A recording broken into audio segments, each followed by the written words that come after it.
Negeri Rakyat.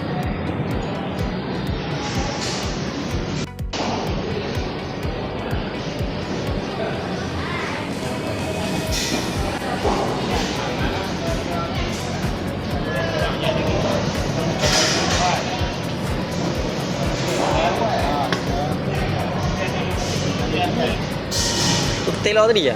Betul lah. Apa beza kalau kita buat betik tu? Yang betik lah dengan telur ni. Kalau betik yang panjang tu apa beza dah kalau dengan yang telur ni? Dia betul. Oh, dia ketok. Oh. Dia cepat. Oh, getah tu penting tu.